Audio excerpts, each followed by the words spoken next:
Guys, mayong hapon, magandang hapon po. Ako nga pala si Ming Vlog. Ito, nagluluto ako ngayon ng ampalaya in Indian way. So, medyo luto na. Magantay ako ng ilang minuto. Sa sunod, kapag record ko, lagay ko yung mga ingredients, isabi ko yung mga ingredients. But now, kasi naisip ko lang na i-record ito. Kasi bagong-bago lang ako. Hindi ko pa nga alam kung ano ang gagawin ko at sasabihin ko. Punta nga ako sa labas kasi okay na to. Guys, tingnan nyo. Sobrang lakas ng ulan. Yung mga ampalaya ko, naku po, nalalanta. Yung mga tanim ko, oh. Kasi mahilig ako mag-garden.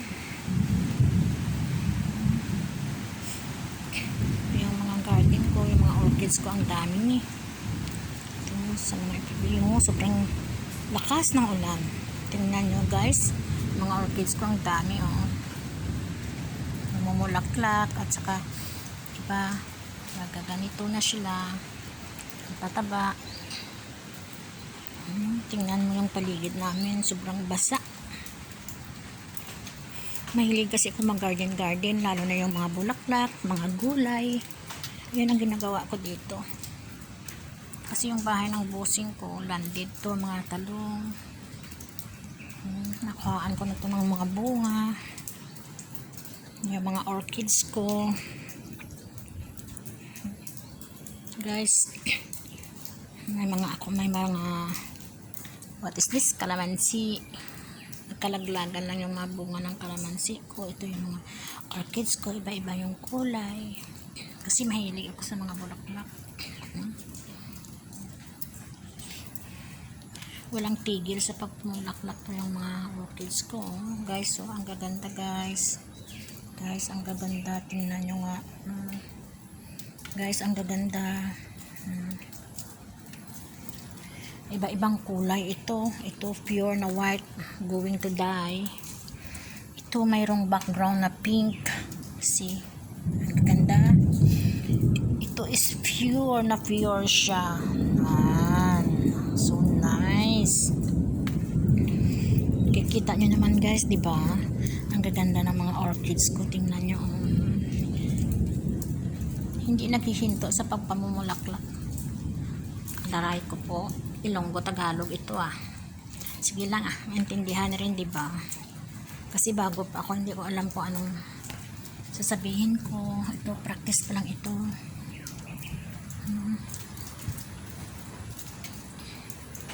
Sobrang lakas ng ulan, my gosh. Simula umaga, ang lakas. Ang gaganda ng mga orchids ko kasi iba-ibang kulay. Meron pa nga akong yellow, doon sa likod, kaya lang maulan, hindi ako makapuntahan. Yung butterfly ko na butterfly ko na orchids doon sa kwan. Ito yung bahay namin, landed kasi kami. Ito yung bahay namin. Nagkalalaglag na yung mga bulaklak ko doon sa likod. Yung orchids ko na yellow ang kulay. See? Namatay na siya. Ibang yung mga tanim ko. Mayroong mga gabi. Mayroong patula. Tingnan nyo, guys. Malaki na yung patula ko. Tingnan nyo, guys. Yeah. May mga string beans. Meron akong mga rosemary. Yung string beans ko, lagi ko to nagugulay ako lagi ng string beans. At saka moringa, malunggay. Ang ganda ng mga moringa ko. Kawawa naman ang moringa ko kasi umulan. Sobrang lakas ng ulan. Ito, yung papaya ko, ang liit-liit pa, namumulaklak na siya. Guys, namumulaklak na yung papaya ko. See, mga moringa ko, ang papaya ko tumaas na. Hmm. Tingnan nyo yung mga string beans ko, oh. Ayan. Kasi napaka-boring naman eh. Wala tayo sa pamilya, malayo tayo sa pamilya. So, hindi lang gawa ko ganito na lang. Tanim ng mga bulaklak. Ito. Ang kaganda ng mga bulaklak ko, guys. So, yan. Kung pwede ko nga madala sa Pinas, magdala ako eh. Kaya lang siguro hindi pwede. Pero I just wanna try it. Baka pwede. Ang ganda ng orchids ko talaga, oh. Tingnan nyo, guys, oh. Ang ganda ng mga orchids ko.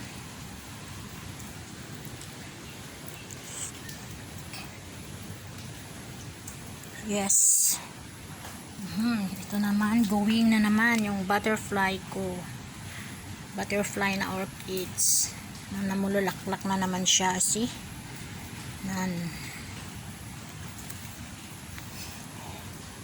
Ito yung mga bahay namin. Dito yung mga sa likod ng bahay namin. Mga kondong hindi masyado kalaki, hindi masyado kataas. Yan, ito mga kondo sa likod ng bahay namin.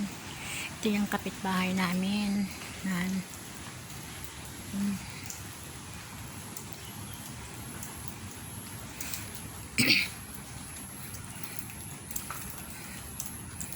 So guys, tatapusin niyo na ako. Hoping masubscribe nyo rin ako. Hindi ko pa kasi alam eh. This is my first time. First time ko talaga ito. Hindi ko alam kung ano pang gagawin. So, nag-try lang ako. Ito lang muna, iba-vlog ko.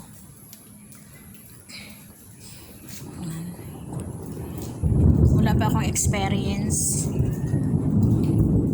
Ito, tingnan mo yung mga bulaklak namin. Okay, bye-bye. Thanks. Hoping ma-view nyo rin at saka i-subscribe ako. At saka i-share para makita din ng iba. Thank you so much. I love you all. I love you all.